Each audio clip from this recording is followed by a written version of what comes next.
எல்லோருக்குமான தலைவர் அம்பேத்கர் என்கிற நூலை வெளியிட்டிருப்பது வரவேற்புக்குரியது, பாராட்டுதலுக்குரியது. அந்த நிகழ்வில் நான் பங்கேற்க இயலாமற் போனதற்கு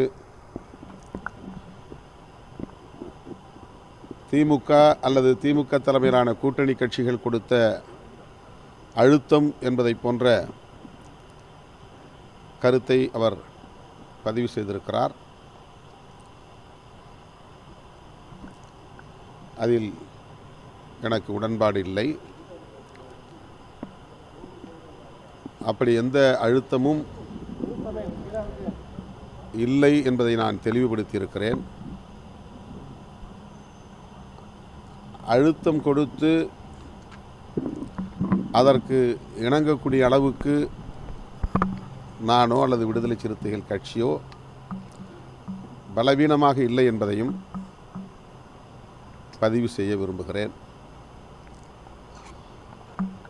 இந்த நிகழ்வில் நான் பங்கேற்காமல் போனதற்கு திரு விஜய் அவர்கள் காரணமில்லை. அவருக்கும் எங்களுக்கும் எந்த விதமான சிக்கலும் இல்லை. ஆனால்